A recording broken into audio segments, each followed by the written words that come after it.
The transport shuttle descended through the golden clouds of New Haven Colony and touched down with a gentle hum.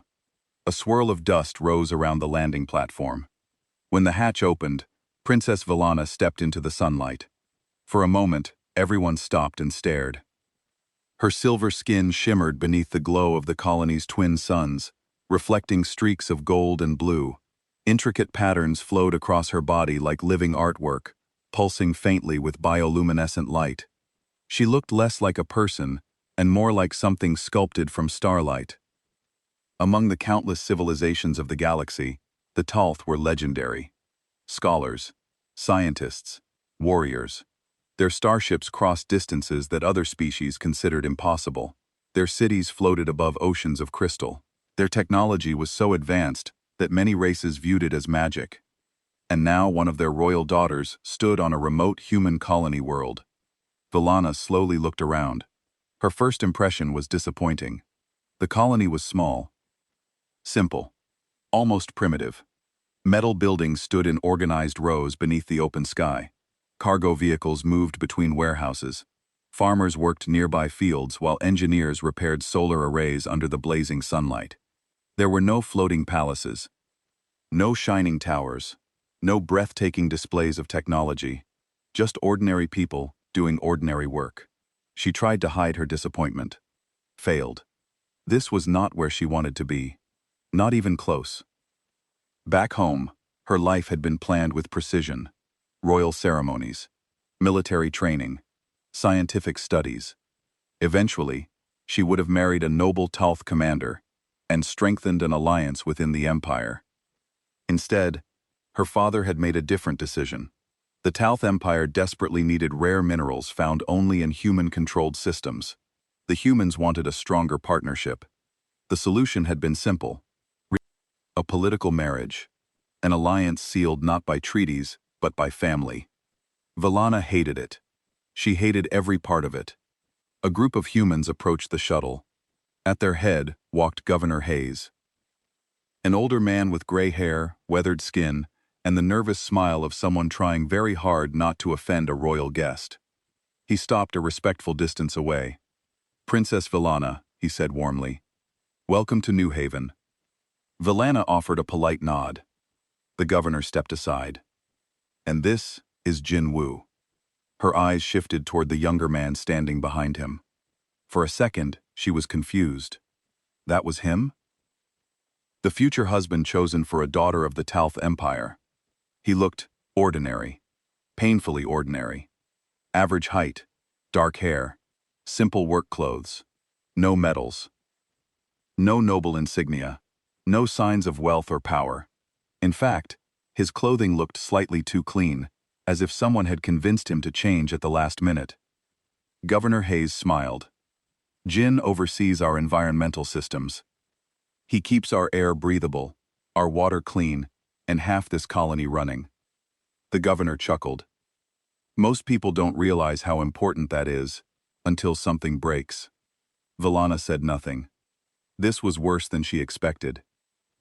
A princess of one of the most powerful empires in the galaxy, and they had paired her with a maintenance worker. She wondered if the humans were insulting her on purpose.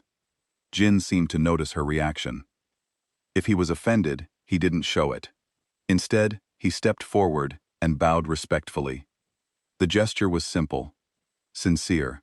No arrogance, no attempt to impress her, just respect. "It is an honor to meet you, Princess." His voice was calm and genuine. Villana studied him carefully. Most people became nervous when speaking to royalty. Others tried too hard to gain favor. But Jin did neither. There was something strangely steady about him, something she couldn't quite place. Still, that changed nothing. She straightened her shoulders. "The honor remains to be proven."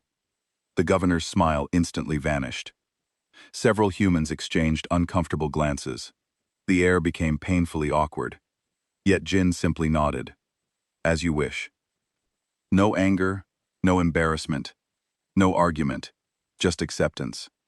For some reason, that response irritated Villana even more, because she had expected disappointment, perhaps even resentment. Instead, The human merely smiled faintly and looked toward the colony beyond the landing field. Then I hope New Haven gives us both a chance to learn something. Valana followed his gaze. Rows of simple buildings stretched toward the horizon beneath the twin suns. A place she already disliked. A marriage she never wanted. A husband she had no interest in knowing. At least, that was what she believed. Standing beside her, Jin Wu looked like the most ordinary human in the galaxy. What Princess Valana did not know, what nobody outside the colony knew, was that Jin Wu carried a secret capable of changing the balance of power across the entire galaxy. And before long, every civilization would learn his name. That was far more unsettling. It means nothing. Then looked at her with disappointment. Commander, you should not dismiss what you have not seen. I dismiss what makes no tactical sense, Nara replied. She pulled up a holographic display showing human physiology. Look at them. They are small compared to most military species. Their bones break easily. They have no natural armor, no claws, no venom. They come from a heavy gravity world, yes, but so do a dozen other species who do not have these ridiculous legends. She expanded the display to show human military records. 3 minor skirmishes in the past decade. Nothing major. No large-scale conflicts. Yet we are supposed to believe they are some kind of super soldiers. She shook her head. They have good public relations, that is all. The High Chancellor, a floating being of pure energy, spoke in a voice like wind chimes. Nevertheless, Commander, the Council has decided to integrate human forces into joint operations across all sectors. You will be assigned to work with a human military unit on Talon's Edge. You will observe them and provide an assessment. Belnara wanted to argue, but you did not argue with the High Chancellor. She bowed her head. As you command. Then approached her after the meeting ended. Be careful. Do not let your pride blind you to the truth. The truth is what I will report, she said coldly. And the truth is that humans are ordinary soldiers with extraordinary marketing. Then sighed. I have lived a long time. I have seen many things, and I have learned that some myths are born from truth, not imagination. He placed a clawed hand on her shoulder. The humans have a saying, don't poke the bear. Perhaps you should learn what it means before you dismiss them. Felnara pulled away. I have faced the Vaktar hordes. I have fought the mechanical armies of the Sinandil. I have stood against the bioweapons of the plague worlds. I am not afraid of a species that barely reaches my shoulder. She left the chambers and headed to her quarters. Her datapad already had the assignment details. Firebase Epsilon on Talon's Edge. A border world mostly peaceful. The human unit was small. Just 50 soldiers, led by someone named Captain Jiho Kim. She pulled up his file. Young, only 32 years old. He had served in 2 of those 3 minor skirmishes. His record showed competence, but nothing exceptional. Standard officer material. His second-in-command was even younger. A woman named Lieutenant Hana Park. She looked like she belonged in a laboratory, not on a battlefield. Bara began writing her preliminary report before she even met them. Initial assessment. Human military forces appear adequate for support roles in garrison duty. Recommend standard integration protocols. The reputation of human warriors appears to be based on cultural storytelling rather than combat effectiveness. She sent the report and began packing. 3 months on Talon's Edge should be enough time to observe these humans and expose their legends for what they really were. Just stories, nothing more. Outside her window, stars glittered in the darkness. Somewhere out there, the humans were waiting. Felnara smiled. She would enjoy proving everyone wrong. She always did. What she did not know, could not know yet, was that some lessons can only be learned through blood and fire, and the humans were very good teachers. The transport ship touched down on Talon's Edge just after sunrise.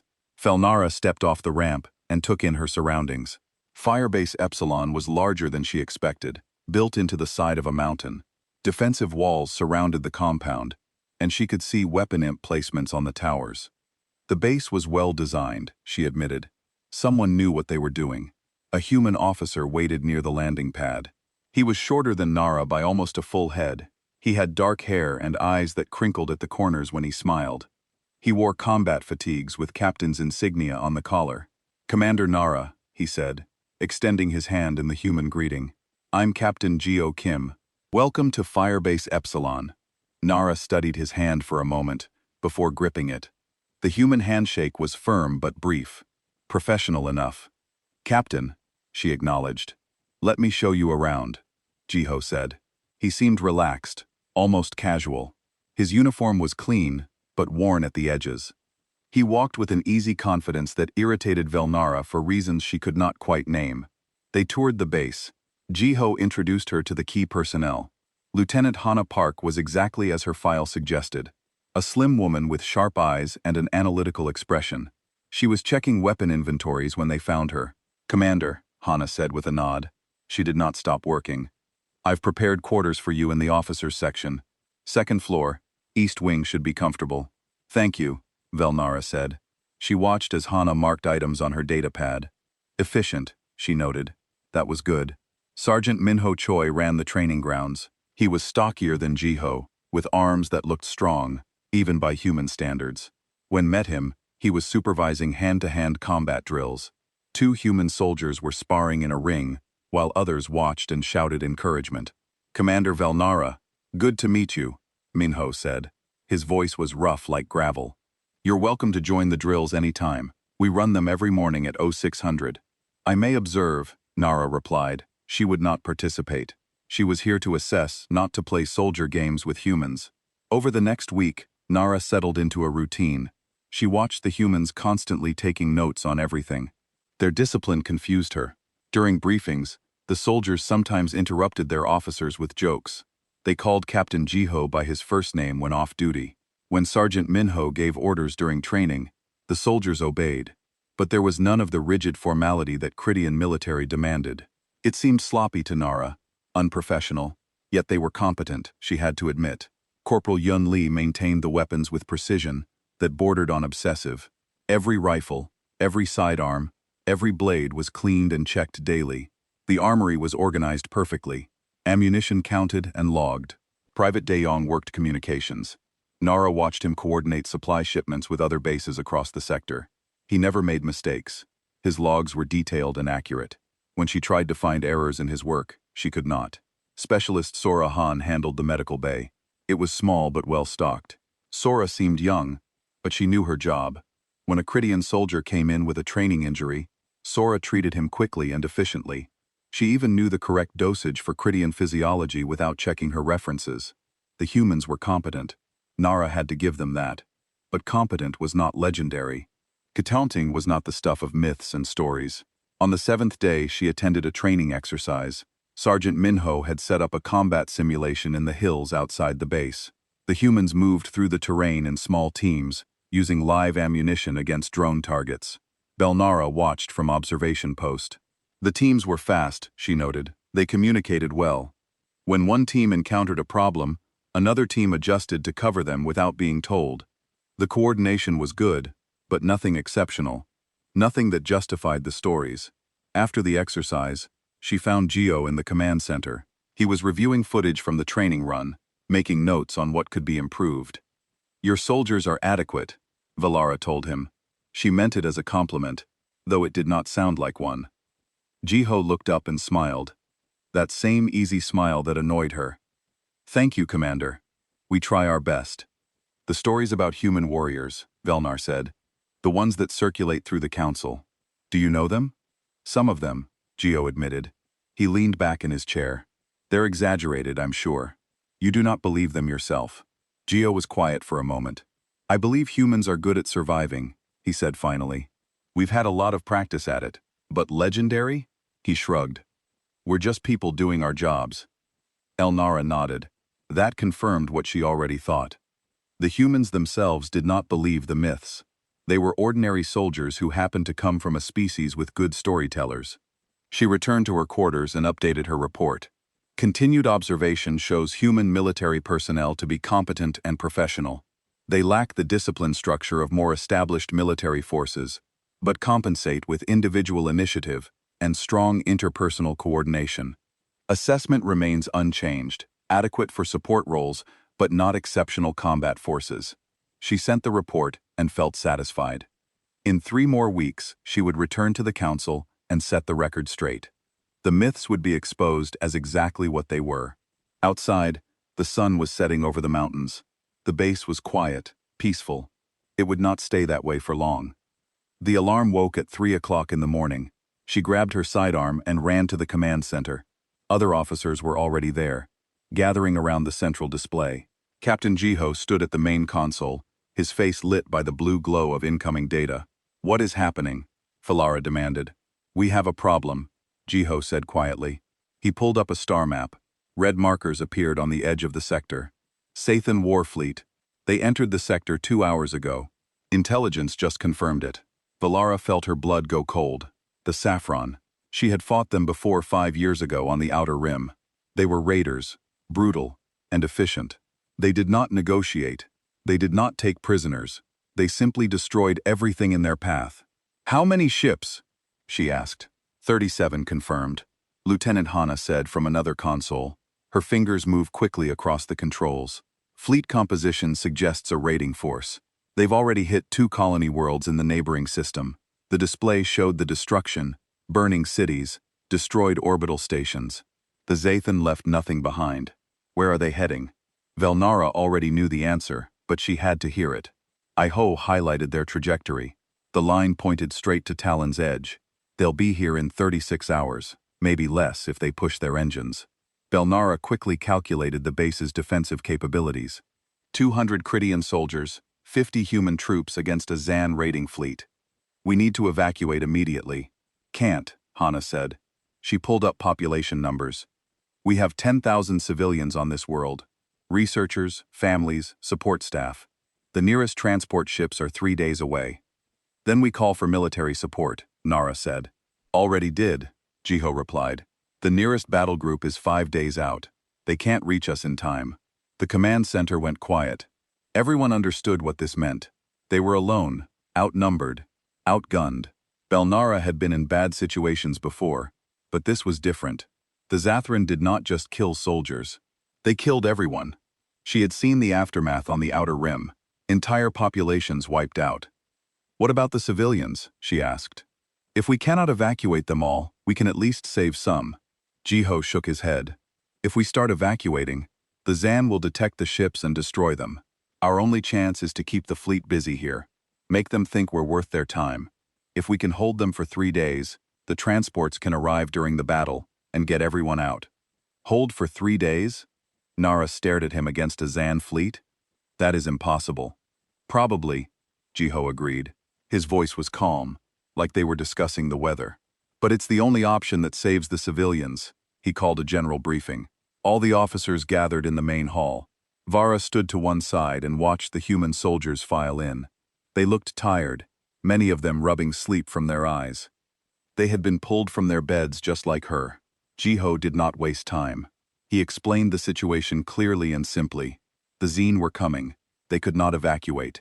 They had to hold the base for 3 days to give the civilians a chance. Belnara expected panic, fear, maybe even mutiny. Instead, the human soldiers just nodded. They asked tactical questions. How many Zan? What was the expected assault pattern? Where were the weak points in the base defenses? No one asked if they could win. No one suggested running. Sergeant Minho stood up. "What do you need from us, Captain?" "Everything," Gio said honestly. "I need you to be ready to fight harder than you've ever fought before. I need you to hold positions that cannot be held. I need you to do the impossible." "Understood," Minho said. He looked at the other human soldiers. "You heard the captain. We've got 36 hours to prepare. Let's make them count." The humans dispersed to their tasks. Belnara watched them go, confusion mixing with disbelief. Where was the fear?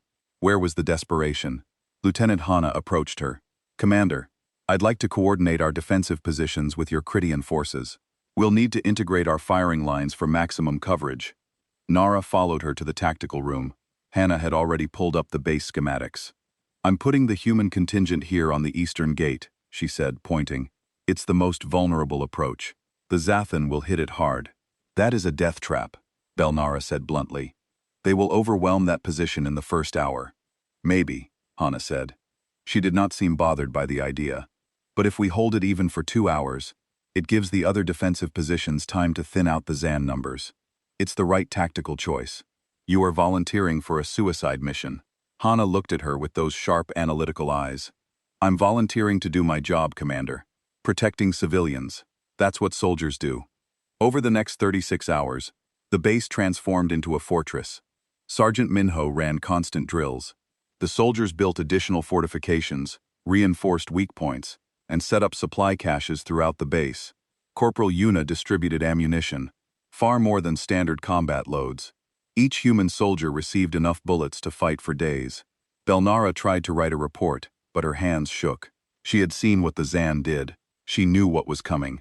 These brave, foolish humans had no idea what they were walking into. Or maybe they did, and they simply did not care. The night before the attack, Nara found Captain Jiho on the wall looking out at the stars. The enemy fleet was out there somewhere, getting closer with every passing hour. Why? She asked him. Why stay? You could take your soldiers and leave.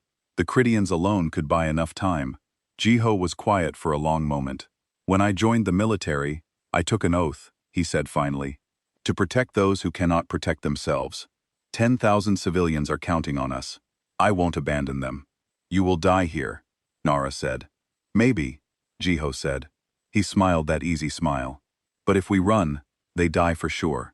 This way, they have a chance. That's enough. Belnara looked at his face in the starlight. He was not lying. He was not blustering. He genuinely believed what he was saying. He was willing to die for people he had never met, simply because it was the right thing to do. For the first time, Nara wondered if maybe, just maybe, she had been wrong about humans. The stars glittered overhead. Somewhere up there, death was coming, and the humans were ready to meet it. The Zathran came at dawn, just as the intelligence reports predicted. Their dropships screamed through the atmosphere like falling meteors, leaving trails of fire across the pink morning sky. Nara counted them from the command center. 20 ships in the first wave. Each one carried at least 100 warriors. Contact on the northern perimeter, a Cridian officer reported. Enemy forces deploying. Estimate 2,000 hostiles. Velnara activated her comm unit. All units, engage at will. Hold your positions. The northern wall erupted with weapons fire. The Cridians opened up with everything they had. Plasma rifles, heavy cannons, automated turrets. The noise was deafening, even through the command center's reinforced walls. Nara watched her tactical display as enemy markers began to fall. Good. Her soldiers were disciplined, firing in controlled bursts. Not wasting ammunition, but the Zan kept coming. For everyone that fell, 2 more took its place. They were tall creatures, 7 feet of muscle and rage, with armor that could stop most small arms fire. They carried heavy weapons and moved fast, despite their size. Northern wall holding, the officer reported, but barely. They're taking heavy casualties. Felnara zoomed her display to different sections of the battlefield. The Cridian forces were doing well, but the numbers were wrong. 2,000 Zanin against 200 Seans. The math was simple and brutal. Then she remembered the eastern gate, the human position. She switched her display to that sector and froze. The eastern gate was under massive assault. 500 Zan warriors were hitting it with everything they had. Nara's tactical computer calculated the odds. The gate should have fallen already. The humans should be dead, or retreating. Instead, they were holding. She pulled up the visual feed and could not believe what she saw. 50 human soldiers against 500 Zan. And the humans were not just surviving, they were winning. Captain Jiho moved through the chaos like he was dancing. His rifle fired in short, precise bursts. Every shot hit. Every shot killed. When his magazine emptied, his hands moved faster than eyes could follow, ejecting and reloading in less than 2 seconds. A Zathan warrior charged him from the side. Jiho spun, drew his sidearm, and put 3 rounds through the Raiders' faceplate without breaking stride. Lieutenant Hana fought from behind a barricade, her rifle never stopping. Belnara watched her shoot as Zathran threw a gap in its armor that was barely 2 inches wide. The raider fell. Hana shifted targets, found another gap, fired again. Her accuracy was impossible. No organic being should be able to shoot like that under combat stress. But Hana was doing it. They all were. Corporal Yuna and Private Day fought back-to-back in the center of the gate. They moved together like they shared one mind. When Yuna reloaded, Day covered her. When Day's rifle jammed, Yuna stepped in front of him and held the line alone until he cleared it.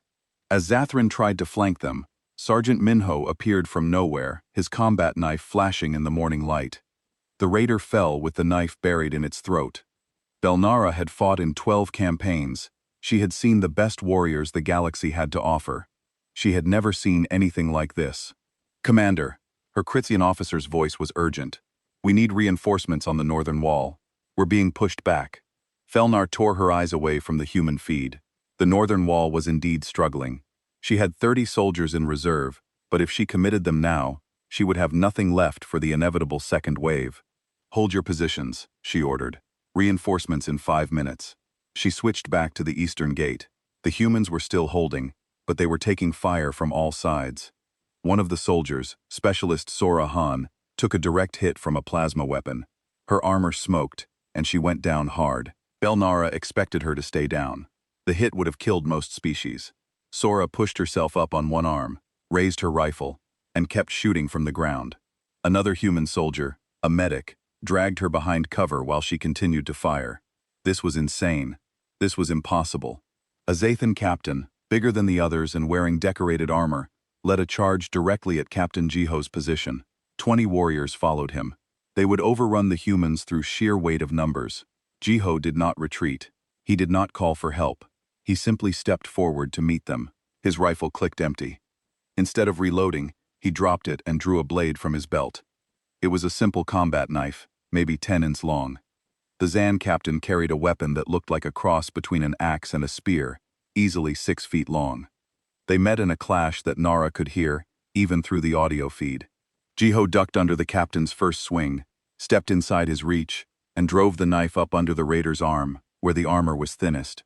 The captain roared and swung again. Jiho rolled away, came up running, and charged back into the pack of warriors behind the captain. He should have died there, 20 against 1. It was not possible to survive, but Jiho had help. Lieutenant Hana was suddenly there, her rifle blazing. Sergeant Minho came from the other side, his own knife wet with alien blood. The 3 humans carved through the Zan like they were nothing, like they were born to do this. The Zan captain tried one last time to swing his weapon. Jiho caught his arm twisted and used the captain's own momentum to throw him into 3 more raiders. They all went down in a tangle of limbs and armor. Hana finished them with precise shots. The first wave broke. After 2 hours of brutal fighting, the Zathan pulled back to regroup. Their landing zones were covered with bodies. Velnar's computer counted the enemy dead. 800 Zan warriors had fallen. The Krytian forces had lost 30 soldiers with another 50 wounded. Casualties were heavy, but within expected parameters for this kind of defense. She checked the human casualties with dread, expecting to see that entire position wiped out. 3 dead, 15 wounded. 3 out of 50 soldiers holding the most dangerous position on the entire battlefield. Belnara pulled up the combat recordings and played them again. And again, she watched Captain Jiho fight with a knife against armored raiders. She watched Lieutenant Hana make shots that even computer-assisted aiming systems would struggle with. She watched Sergeant Minho take down 5 Zathan warriors in hand-to-hand combat. She watched humans fight like demons made flesh. The tactical display showed the enemy regrouping for a second wave. They would come again soon with more numbers. The battle was far from over, but Nara's understanding of humans had changed forever. The myths were not myths at all. They were just incomplete. The truth was so much worse or better, depending on which side you were fighting for. She opened a comm channel to the eastern gate. "Captain Jiho, this is Commander Velnara. That was exceptional work." There was a pause. Then Jiho's voice came back slightly out of breath. "Thank you, Commander. We're just getting started." That was what terrified her most. They were just getting started. Hour 5 of the battle, and Velnara was bleeding. A piece of shrapnel had caught her shoulder during a mortar strike on the command center. The wound was not serious, but it hurt, and it slowed her down. She ignored it. There was no time for pain. The Zathan had launched 3 more waves after the first. They adapted their tactics, hitting multiple points simultaneously to spread the defenders thin. Felnar's Krytian forces were wavering. She had lost 60 soldiers now, with another 70 wounded. The numbers were getting worse with every passing hour. She checked the eastern gate again. It was a habit now, something she did every few minutes. The humans were still there, still fighting, still holding a position that should have fallen hours ago, but they were paying for it. The casualty reports made stomach turn. 23 humans wounded now, 5 dead. Nearly half their force was injured. Yet the gate had not fallen. She watched Private Dayong through the camera feed. He had been shot twice in the chest during the fourth wave. His armor had cracked and blood seeped through the gaps. Any other species would be dead or unconscious. Dropped to one knee behind a barricade, pressed one hand against his wounds, and kept shooting with the other. A medic tried to pull him back. Day shook his head and waved the medic away. He stayed at his post, rifle steady, firing at targets with the same precision he had shown at the start of the battle. Only when he ran completely out of ammunition did he finally let himself be dragged to the medical bay. Nara pulled up another feed. Specialist Sora Han, who had been hit in the first wave, was back on the line. She had refused treatment beyond basic field medicine. Her armor was scorched black on one side, and she moved with a limp that suggested broken ribs. She had found a Zan plasmacaster, a weapon designed for warriors twice her size. The recoil should have shattered her arms. Sora braced the weapon against a wall and fired it one-handed. The plasma bolts tore through Zan armor like paper. When the weapon overheated, she dropped it, picked up her rifle, and kept fighting. This was madness. Beautiful, terrifying madness. "Commander, we have a breach on the northern wall." The Krydian officer's voice was panicked. "Section 3 is collapsing. We need reinforcements now or they'll break through." Belnara checked her reserves. She had 15 soldiers left. If she committed them to the north, she would have nothing for emergencies. But if the north fell, the Zin would flood into the base and kill everyone. She made the decision. Send all reserves to Section 3. Hold that breach at any cost. The reserves moved out, but Velnara knew it would not be enough. The tactical computer confirmed it. Section 3 would hold for maybe 20 minutes before being overrun, and then it would be over. Lieutenant Hana's voice came through the comm. "Commander Nara, we're seeing the situation at Section 3. The humans can reinforce your position." "Negative," Velnar said immediately. "If you leave the eastern gate, the Zothan will pour through. That position is critical. So is Section 3, Hana replied calmly. "We can hold the gate with half our force. Captain Jiho will take the other half to support your breach. Give us 2 minutes to reposition. Lieutenant, your casualties are already at 50%. You cannot split your forces. Watch us," Hana said, and the comm went dead. Belnara watched her display in disbelief as 25 human soldiers pulled back from the eastern gate. The remaining humans spread out to cover the gaps. They were now fighting at 1 to 20 odds instead of 1 to 10. It was suicide, but they held anyway. Captain Jiho and his strike team sprinted across the base under heavy fire. Nara watched them run through mortar strikes and plasma fire like they were invincible. 3 Zan warriors tried to intercept them. Sergeant Minho met them head-on and they fell before his fury. The humans reached Section 3 just as the Krydian line broke. Saffron warriors poured through the gap, roaring victory. They met Captain Geo instead. Bara had seen him fight before, but this was different. This was personal. Jiho moved through the enemy like a storm given human form. His rifle never stopped firing. When Aine got close, he used the rifle as a club, smashing the raider's faceplate before shooting the next target. His movements were efficient, economical, designed to kill as many enemies as possible in the shortest time. But it was not just him. All the humans fought with the same intensity. Corporal Yuna provided covering fire so precise that Velnar's tactical computer flagged it as possible AI assistance. But there was no AI, just a human woman with a rifle and impossible accuracy. Private Day was back in the fight, his chest wounds still bleeding through hastily applied bandages. He should have been in medical. Instead, he guarded Captain Jiho's flank, shooting any Zan that tried to attack from behind. The Zan captain from the first wave returned, his armor dented but intact. He recognized Jiho and charged directly at him, his massive axe spear raised high. The two met in a clash that shook the ground. Jiho was smaller, lighter, armed only with a combat knife against a weapon 3 times its size. The Zathan captain was bigger, stronger, wearing heavy armor. The fight should have been over in seconds, but Jiho was faster. He ducked, weaved, rolled, always staying just out of reach of the killing blow. The captain swung and missed, swung again, and hit nothing but air. He was getting angry now, making mistakes, overextending. Jiho waited for his moment. When it came, he did not hesitate. He stepped inside the captain's guard, drove his knife into a joint in the armor, and twisted. The captain fell with a sound like crashing metal. The Zathan assault broke. The warriors pulled back, confused and demoralized. Their captain was dead. The breach was sealed. The humans had somehow turned an impossible situation into a victory. Nara left the command center and went to Section 3 herself. She needed to see this with her own eyes, not through cameras and computer displays. She found Captain Jiho sitting against a wall, breathing hard. His armor was covered in blood, most of it not his own. Lieutenant Hana was talking to him, checking his wounds. Sergeant Minho stood nearby, watching for threats. Captain said. Her voice sounded strange to her own ears. That was, she could not find the words. In Critian military tradition, there were no words for what she had just witnessed.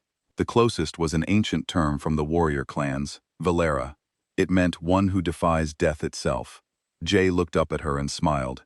That same easy smile somehow still there despite the exhaustion and pain. We held, he said simply. You did more than hold, Valera said. You turned the tide of the entire battle. Just doing our job, Commander. He stood up, wincing. How long until the next wave? The casualty reports updated on Nara's datapad. She looked at them and felt something break inside her chest. The Critians had lost 90 soldiers. The humans had lost 8, with 30 wounded, and they were still ready to fight. The myths had been wrong, Nara realized. Not because they exaggerated human capabilities, but because they did not go far enough. Words could not capture this. Stories could not explain it. You had to see it yourself. You had to watch humans fight like the universe itself could not stop them. And then you had to watch them smile, make jokes, and prepare to do it all over again. The reinforcements arrive in 2 days, Velnar told Jiho. Can you hold that long? Jiho looked at his soldiers. They were battered, bleeding, exhausted. They were also ready. We'll hold, he said. However long it takes. And Nara believed him. Hour 12. Valara had lost track of how many waves the Zanin had thrown at them. 78. The numbers blurred together into one continuous nightmare of plasma fire and death. The base was falling apart. Walls had crumbled under artillery fire. Buildings burned. Bodies, both friendly and enemy, lay scattered across the compound. The air smelled like smoke and blood and burning metal.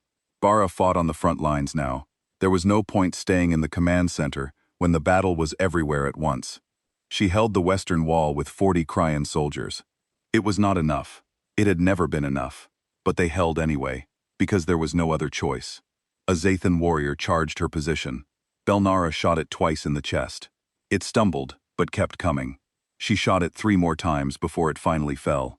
Her rifle was running low on ammunition. Everyone's was commander. One of her soldiers pointed at the tactical display. The eastern gate is failing. Vinara's blood went cold. The eastern gate, the human's position. If that fell, the Zathran would flood in from 2 directions. The base would be overrun in minutes. She pulled up the feed. What she saw made her understand true fear. The humans were being overwhelmed. Not because they were weak, or because they had given up, simply because there were too many Zathan, and not enough humans. The mathematics of war had finally caught up with them. Lieutenant Hana fought with one arm hanging useless at her side. A plasma bolt had caught her shoulder in the last wave. She used her rifle one-handed, bracing it against her hip, still making every shot count, but she was slowing down. They all were. Corporal Yuna's rifle had broken. She was using a sidearm now, firing at Zan that got within 10 meters. Her accuracy was still perfect, but a pistol could not hold back an army. Sergeant Minho fought with just a knife. He had run out of ammunition an hour ago. 3 Zans surrounded him. He killed 2 before the 3rd caught him with a plasma burst to the leg. Minho went down hard. Captain Jiho saw it happen. Vinara watched him react, moving faster than physics should allow. He crossed 20 meters in seconds, killed the Zan warrior standing over Minho, and dragged his sergeant to cover. All while under fire from a dozen directions. Western wall is breaching. A Critian officer's voice cut through the comm. We need support now. Velnar looked at her own position. The Zin were climbing over the rubble, getting closer with every passing second. She had maybe 30 soldiers left who could still fight. It was not enough to hold. It was not enough to do anything but die. This was the end. She knew it. Her soldiers knew it. Soon the civilians would know it too. When the Zan broke through and started the slaughter, then Captain Jiho's voice came through the comm. Somehow, still calm despite the chaos. Commander Vinara, we're repositioning to reinforce your line.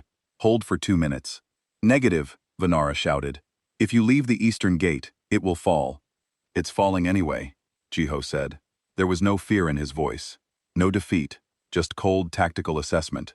We can die defending an empty gate, or we can die helping you hold the line. I prefer the second option.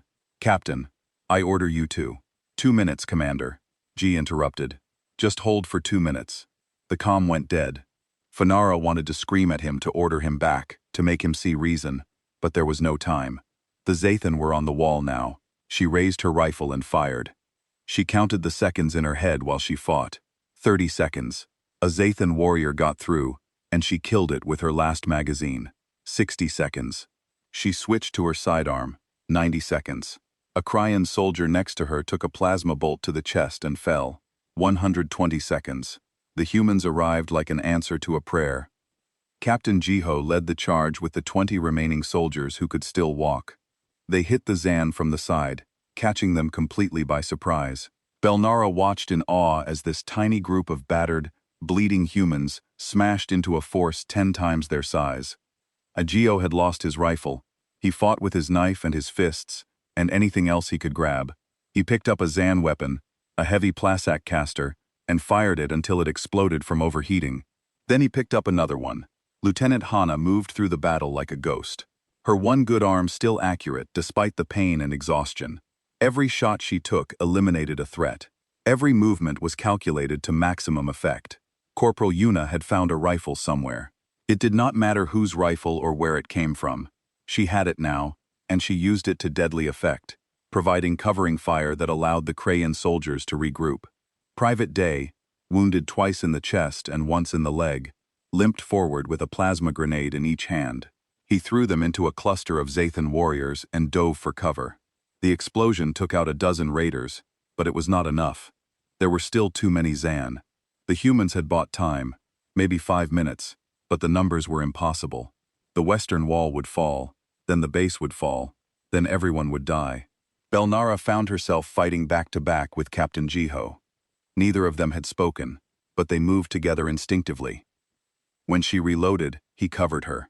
When he shifted position, she provided suppressing fire. I am sorry, she said, during a brief lull in the fighting. I was wrong about humans, about everything. Jiho glanced at her and smiled, that impossible, infuriating smile. You weren't wrong, you just hadn't seen us when it mattered. Is this what humans are? She asked. This refusal to accept defeat. This is what humans do, Jiho corrected. When everything is on the line, and there's no way out, we keep fighting anyway. Not because we're stupid, not because we don't understand the odds, but because someone has to stand in the way. Might as well be us. A massive explosion rocked the battlefield. Felnar's tactical display went crazy with new contacts. For a terrible moment, she thought it was reinforcements for the Zan. Then she saw the insignia on the new arrivals. Coalition battle fleet. They had arrived 8 hours early. Fighter craft screamed overhead, strafing the Zathan positions. Orbital strikes turned enemy artillery into craters. Dropships began landing fresh troops. Real reinforcements with full ammunition and working equipment. The Zathan, faced with a battle fleet and soldiers who absolutely refused to die, made the only logical choice. They retreated. Their remaining forces pulled back to their ships and fled the system. The battle was over. Firebase Epsilon had held. The civilians were safe. Felnara stood among the rubble, and the bodies and the smoke. She looked at the human soldiers. These warriors who had fought for 12 hours straight against impossible odds. Half of them were wounded. 10 were dead. The rest looked like they had been through hell. They probably had been, and they had walked out the other side. Captain Jiho sat down on a piece of broken wall and closed his eyes. For a moment, he looked young and vulnerable and very, very tired. Then, Lieutenant Hana said something that made him laugh. And the moment passed. Belnara watched them and understood finally what the myths had been trying to say. Humans were not special because they were stronger or faster or smarter than other species. They were special because they simply did not know how to quit. And in a universe full of warriors, that was the most dangerous quality of all. 3 days after the battle, Vinara sat in the Firebase medical bay and stared at her datapad. She had been trying to write her report for 6 hours. The words would not come. How did you explain what she had witnessed? How did you put 12 hours of impossible heroism into a military report? The data was clear enough. The humans had held their positions against overwhelming odds. They had suffered casualties but never broke. They had turned the tide of battles that should have been lost, but data could not capture the truth of it. Numbers could not explain Private Day fighting with bullets in his chest, or Specialist Sora wielding weapons that should have broken her arms, or Captain Jiho standing alone against 20 Zan warriors and somehow surviving. The medical bay was crowded. The Cridian wounded occupied most of the beds, but the humans were there too. Lieutenant Hana sat 2 beds away, her shoulder in regenerative bandages. She was reading something on her data pad and making notes with her good hand. Sergeant Minho was across the room, his leg elevated and wrapped. He was arguing with the doctor about when he could return to duty. The doctor was insisting on at least 2 weeks of recovery. Minho was negotiating for 3 days. Corporal Yuna walked past with barely a limp, even though Velnara knew she had taken shrapnel to her leg during the final assault. She was checking on the other wounded soldiers, bringing them water and spare data pads to keep them entertained. These humans, they should be traumatized, broken by what they had endured. Instead, they were already recovering, already joking with each other, already preparing for the next crisis. Captain Jiho was the worst of them. He sat near the window with his arm in a sling, looking out at the damaged base. His face was calm, almost peaceful. When he noticed Nara watching him, he smiled and gestured for her to join him. Nara stood and crossed the room. Her shoulder wound ached, but it was nothing compared to what the humans had suffered. She sat down in the chair next to Jiho. "Commander," he said, "how's the report coming?" "It is not," Velnara admitted. "I do not know what to write." "Write the truth," Jiho said simply. "The truth is that humans are the most terrifying warriors in the galaxy," Velnara said. "But I cannot write that in an official report." Ji laughed quietly. "Is that what you think we are? Terrifying?" Vilar looked at him seriously. "I watched you fight 20 Zathan warriors at once. I watched your soldiers continue fighting with wounds that would have killed any other species. I watched you hold positions that were tactically impossible to defend. Yes, Captain. You are terrifying. We're just stubborn," Jiho said. He looked out the window again. Humans evolved on a world that tried to kill us every day. Predators, diseases, weather, other humans. Everything was a threat. The ones who survived were the ones who refused to give up, even when giving up made sense. He turned to look at her. "That's not training, Commander. That's who we are at our core. We're the descendants of people who looked at impossible situations and said, 'Not today.' We carry that in our bones." Lieutenant Hana joined them, moving carefully to protect her injured shoulder. "The captain is being modest," she said. "It's more than just survival instinct. It's about what we choose to fight for. The civilians," Nara said. "Exactly," Hana confirmed. 10,000 people who we'd never met, who didn't know our names, who probably couldn't tell one human from another, but they were helpless, and we could protect them. That was enough. "That is not logical," Venara said. "The tactical situation was hopeless. You should have evacuated with whatever civilians you could save." "Logic isn't everything," Jiho said. "Sometimes you have to do what's right instead of what's smart. Sometimes you have to stand in the way of evil, even when you know you'll lose. Because if good people don't stand, who will?" Belnara thought about the Grand Council chambers where she had mocked the myths of human warriors. She thought about Ambassador Thren trying to warn her. She thought about her own report written before she had ever met a human soldier, dismissing them as ordinary troops with good publicity. She had been so wrong, so completely catastrophically wrong. "The stories I heard," Belnara said slowly, "the legends about humans who fight with broken bones, who laugh in the face of death, who refuse to surrender, they were all true. Some of them," Jiho admitted, "but they missed the point. We don't do those things because we're special, or because we enjoy suffering. We do them because someone has to, because the alternative is worse." He stood up carefully, protecting his injured arm. "You asked me earlier why we fight the way we do. Here's the real answer. Humans have seen so much darkness in our history. We've done terrible things to each other. War, genocide, cruelty beyond measure. We know what evil looks like because we've been it." His voice grew quiet but intense. "So when we see evil happening to others, we have a choice. We can look away, or we can stand against it. Most of us choose to stand, not because we're heroes, because we've seen what happens when good people do nothing." Velnar finally understood the human capacity for violence was matched by their capacity for compassion.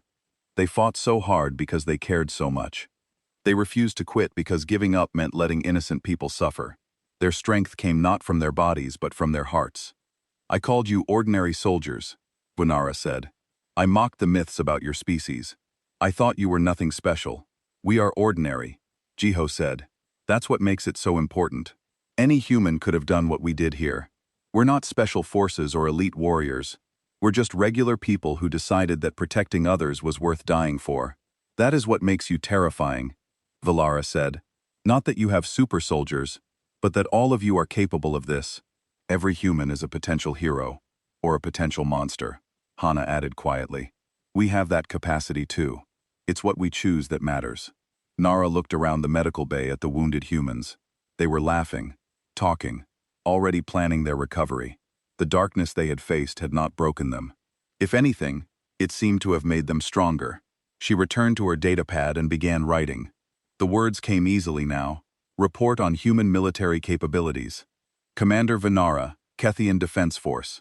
Previous assessments of human combat effectiveness were based on insufficient data and flawed assumptions. After observing human forces during the defense of Firebase Epsilon, I must provide a complete reassessment. Humans should be designated as Tier 1 military assets immediately. Their combat effectiveness far exceeds initial projections. However, their true strength does not lie in superior weapons or tactics. It lies in an absolute refusal to accept defeat when protecting others. Recommend all coalition forces integrate human units where possible. Further recommend that new recruits study human military philosophy, but most importantly, never ever underestimate humans again. The myths about human warriors are not exaggerations. They are understatements. The humans call it different things: determination, grit, stubbornness. But it all means the same thing. They do not know how to quit. They will fight against impossible odds. They will endure wounds that should be fatal. They will smile in the face of death and keep fighting anyway. This is not a weakness to be exploited. This is not a quirk to be analyzed. This is simply who humans are. And the galaxy is safer because of it. Nara signed the report and sent it to the Grand Council. She wondered what Ambassador Threen would say when he read it. Probably something wise about learning lessons the hard way. Behind her, the humans continued their recovery. Captain Jiho was arguing with Sergeant Minho about proper rehabilitation techniques. Lieutenant Hana was reading medical journals. Corporal Yuna was making everyone laugh with a story about training mishaps. They were ordinary soldiers having an ordinary day after an extraordinary battle, and that Velnara realized was the most remarkable thing about them. The extraordinary was ordinary for humans. Heroism was just another day at work. Saving the world was simply what they did. She looked out the window at the stars beyond Firebase Epsilon. Somewhere out there, the galaxy continued its endless conflicts. Wars would be fought, evil would rise, innocent people would need protecting, and humans would be there, stubborn and brave, and absolutely refusing to give up. Not because they were different from other species, but because they had learned through blood and suffering across their long history that someone had to stand against the darkness. It might as well be them. The myths had been right all along. They just had not gone far enough. Because the truth about humans could not be captured in stories or legends or reports. It could only be witnessed. And once you had witnessed it, you never forgot. Belnara had come to Firebase Epsilon to expose the myths about human warriors. Instead, she had learned that some truths are too large for words. Some realities are too powerful for data. Some species are simply impossible to fully understand until you see them fight. She had seen humans fight. She had seen them bleed and suffer and refuse to break. She had seen cosmic grit made flesh. And she would never mock the myths again.